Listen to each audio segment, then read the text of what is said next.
नमस्कार, MP news में आप सभी का बहुत स्वागत है। आपके साथ इस वक्त मैं हूं श्रद्धा बुंदिला। तो इंदौर में भारतीय प्रवासी सम्मेलन जो है वो 8, 9 और 10 जनवरी को होने वाला है। इसके लिए प्रधानमंत्री नरेंद्र मोदी ने प्रवासी भारतीय सम्मेलन के लिए मेहमानों को आने के लिए वो निमंत्रण भी दे चुके हैं। और हम आपको बता दें कि यह प्रोग्राम शानदार हो, इसकी पूरी तैयारियां कर ली गई है। इंदौर आने वाले अतिथियों को मालवीय और भारतीय संस्कृति से परिचय कराने के लिए पधारो मारे घर जैसी अनूठी पहल भी इंदौर विकास प्राधिकरण ने शुरू की। इसकी डिजिटली मॉनिटरिंग की गई और इसके लिए एक एप्लीकेशन भी तैयार किया गया। कई घरों को इसके लिए चुना गया और हम आपको बता दें कि इसमें रजिस्ट्रेशन प्रक्रिया भी रही। लेकिन क्या रजिस्ट्रेशन प्रक्रिया जो है वो अब बंद हो चुकी है या फिर नहीं, इन्हीं सब तमाम जानकारियों के साथ हमारे साथ फोन लाइन पर जुड़ चुके हैं हमारे सहयोगी धर्मेंद्र यादव। धर्मेंद्र, इंदौर में प्रवासी भारतीय सम्मेलन होने जा रहा है। इंदौर विकास प्राधिकरण की तरफ से जो है पधारो हमारे घर की एक अनूठी पहल की गई थी। इसमें जो इंदौर वासी हैं, जो यहाँ के लोग हैं, वो एनआरआई को अपने घर में रुकवा सकते हैं। किस तरह की तैयारी ये की गई है और जो एप्लीकेशन इन्होंने लॉन्च की थी, जो आवेदन लोग कर सकते थे, क्या उस पर रजिस्ट्रेशन अभी भी चल रहे हैं? हाँ जी, देखिए मैं आपको बता दूं कि इंदौर का पूरे मध्य प्रदेश में इंदौर एक ऐसा मात्र शहर है जो स्वच्छता में और उसके साथ साथ हर आयाम पे पूरे देश में खरा उतरा है। और उसी के साथ इंदौर में जो बड़ा आयोजन होना है 8, 9 और 10 तारीख के दिन, उसमें एनआरआई सम्मेलन यहाँ पर है, प्रवासी भारतीय सम्मेलन है।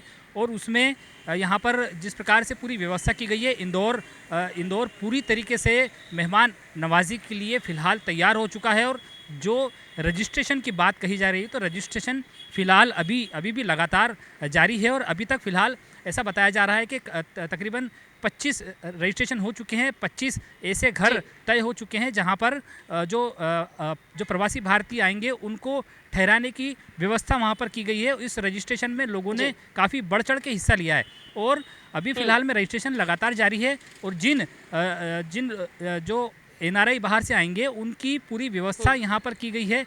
25 घरों के अलावा यहाँ पर जिस प्रकार से जो अच्छे होटल हैं, जिसमें 7 स्टार और 5 स्टार होटल की बात करें, तो उन होटलों में भी उन प्रवासी भारतीयों के लिए काफ़ी अच्छी व्यवस्था यहाँ पर फ़िलहाल जिला प्रशासन के द्वारा की गई है। और उसी के साथ जो इंदौर की एक यहाँ पर जो थीम होती है, इंदौर जिस प्रकार की तासीर रखता है, क्योंकि इंदौर में जो भी बाहर से आता है वो अपना घर यहाँ पर अपने घर के हिसाब से यहाँ होके रह जाता है। और उसी के हिसाब से इंदौर के लोग भी तैयार हैं उनकी मेहमान नवाजी के लिए। और उनके यहाँ पर जिस प्रकार से उनके कैसा व्यवहार उनके साथ करना है, किस प्रकार से उन लोगों को हमारे घर तक लेके आना है, या अगर बाज़ार में अगर वो घूमने निकलते हैं, जो प्रवासी भारतीय यहाँ पर आएंगे वो अगर बाज़ारों में चाट चौपाटियों पर जाएंगे तो वहाँ पर उनके साथ किस प्रकार से हमें बर्ताव करना है और किस प्रकार से उनका सहयोग करना है, ये पूरे इंदौर के हर व्यक्ति को यहाँ पर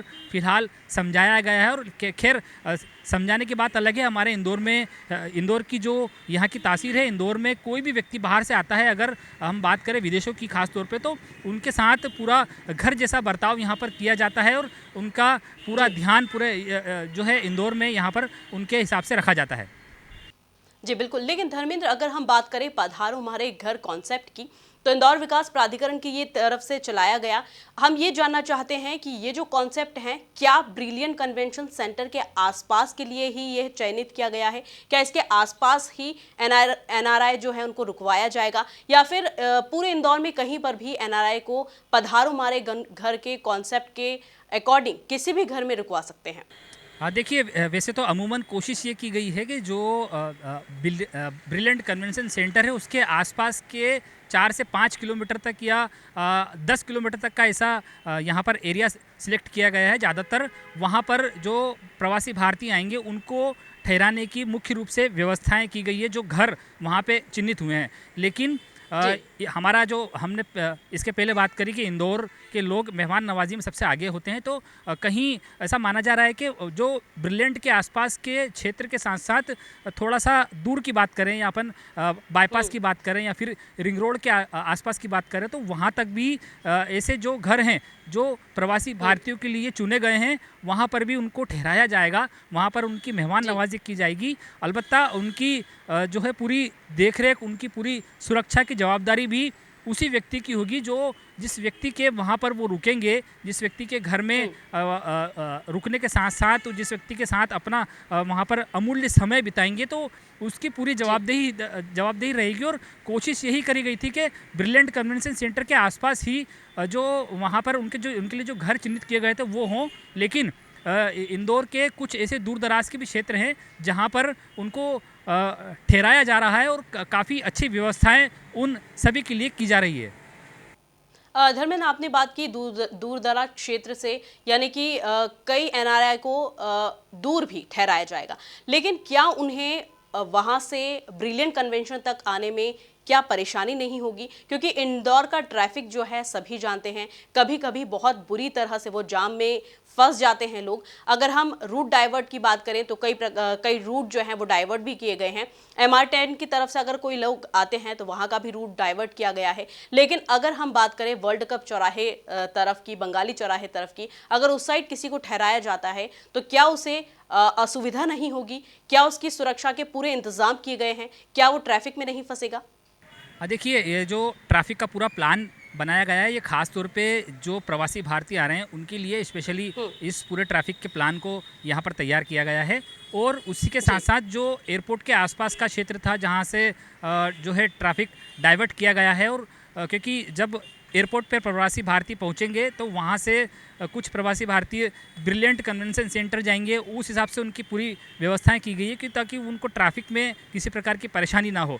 वहीं बात करें अगर दूर दराज के क्षेत्रों की, जहां पर ये जो प्रवासी भारतीय रुके हैं, वहां से जो कार्यक्रम स्थल है ब्रिलियंट तक पहुंचने की व्यवस्था वहां पर पूरी तरीके से की गई है। क्योंकि अब यहाँ पर बात करें तो जिन गाड़ियों की व्यवस्था की गई है प्रवासी भारतीयों के लिए, सबसे मुख्य बात यह है कि जिस प्रवासी भारतीय के लिए जो गाड़ी वहाँ पर जिस प्रकार से उसका पास बनेगा, एक VIP पास यहाँ पर बनाया गया है, उस गाड़ी का रजिस्ट्रेशन हुआ है, उस बाकायदा उसमें GPS लगाया गया है। उन गाड़ियों में सभी में जो प्रवासी भारतीय के लिए गाड़ियाँ यहाँ पर हायर की गई है, उन सभी गाड़ियों में GPS लगाया गया है, उसमें पूरी सुरक्षा के इंतज़ाम किए गए हैं, पूरे मानक जो है सुरक्षा के हिसाब से देखे गए हैं। और उसमें पास भी उसमें एक जारी किया गया, वो पास कार के आगे की कांच पर जो है अंकित होगा, वहाँ पर लगा रहेगा। अगर जो प्रवासी भारतीय है वो अगर कहीं पे ट्रैफिक में उसको परेशानी आती है, तो जो ट्रैफिक की व्यवस्था वहाँ पर जवान संभाल रहे हैं वो उसकी पूरी मदद करेंगे, उसको ट्रैफिक से निकाल कर और उसको ब्रिलियंट तक जिस प्रकार से उसको वहाँ पर पहुँचना चाहिए बिना असुविधा के, उस प्रकार की पूरी व्यवस्था वहाँ पर ट्रैफिक के हवलदारों के द्वारा, ट्रैफिक के जितने भी वहाँ पर जो लोग लगे हुए हैं, जितने अधिकारी वहाँ लगे हैं, उनको पूरी व्यवस्था यहाँ पर करने के लिए कहा गया है। तो कहीं ना कहीं अगर दूर दराज से भी अगर NRI हमारे वहाँ तक पहुँचते हैं ब्रिलियंट तक, तो उनके लिए काफ़ी अच्छी व्यवस्था यहाँ पर फिलहाल की गई है।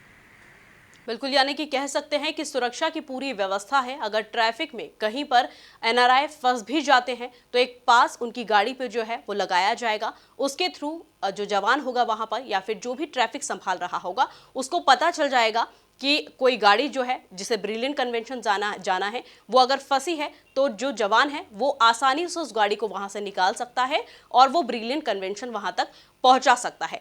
लेकिन अगर हम बात करें जो प्रोग्राम होने वाला है, प्रवासी भारतीय सम्मेलन जो होने वाला है, उसकी तैयारियां क्या पूरी कर ली गई है? क्या पूर्ण रूप, क्या मूर्त रूप दे दिया गया है सारी तैयारियों को? हाँ, देखिए, तैयारी तो फिलहाल जो है पूरी तरीके से हो चुकी है। जिस प्रकार से यहाँ पर कार्यक्रम का पूरा जो शेड्यूल तैयार किया गया था 8 तारीख से लेके तो आने वाले जो अगले 12 तारीख तक की बात करें, तो पूरा शेड्यूल यहाँ पर पूरी तरीके से तैयार है।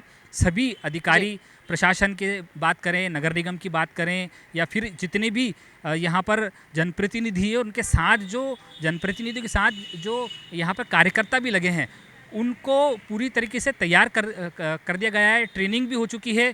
बात करें हम जिस प्रकार से और जो ट्रेनिंग होना है, तो कल का जो दिन यहाँ पर डिसाइड किया गया है। अन्य जिला प्रशासन के और नगर निगम के जितने भी अधिकारी, कर्मचारी और जितने लोग इन पूरी व्यवस्था में लगेंगे, उनका कल एक यहाँ पर एक ट्रेनिंग सेशन होगा। उस ट्रेनिंग सेशन में उनको पूरी व्यवस्थाएं समझाई जाएगी कि किस प्रकार से जो NRI हमारे यहाँ पर आएंगे, प्रवासी भारतीय हमारे वहाँ पहुँचेंगे, उनकी आवभगत किस प्रकार से होना चाहिए, उनकी व्यवस्था किस प्रकार से होना चाहिए, किसी प्रकार से उनको परेशानी ना हो, उसी के लिए यहाँ पर कल भी एक ट्रेनिंग का सेशन होगा। लेकिन बात करें व्यवस्था की, तो पूरी तरीके से व्यवस्थाएं यहाँ पर हो चुकी है। पूरा इंदौर चाक चौबंद हो चुका है। पूरे इंदौर में काफ़ी अच्छी व्यवस्था की गई है। हम बात करें अगर इंदौर की साफ़ सफाई से लेके तो सड़कों की मरम्मत तक, सभी प्रकार से पूरी तरह से इंदौर जो है प्रवासी भारतीय जो आने वाले हैं उनके स्वागत के लिए, उनके आवभगत के लिए पूरी तरीके से तैयार है।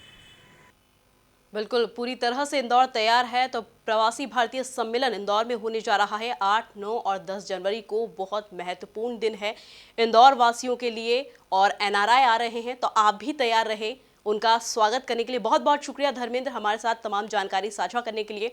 तो ये थे धर्मेंद्र यादव जो बता रहे थे कि प्रवासी भारतीय सम्मेलन की तैयारियां जो है वो पूर्ण हो चुकी है।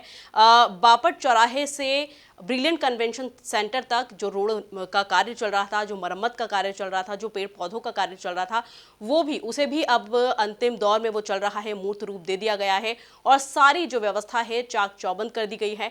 कुछ एक सेशन जो है वो रखे गए हैं, रिहर्सल के कहले या ट्रेनिंग के कहले वो रखे गए हैं कि मेहमानों से किस तरह से बात करनी है, किस तरह से उनकी सुरक्षा का ध्यान रखना है और किस तरह से सारी चीज़ें उन्हें उनकी व्यवस्था देखनी है। उसका कल एक ट्रेनिंग सेशन रखा गया है, तो सारे अधिकारी वहां पर मौजूद रहेंगे और अच्छे से सारे प्रोग्राम हो जाएं, इसका ख्याल खूब यहां पर रखा गया है।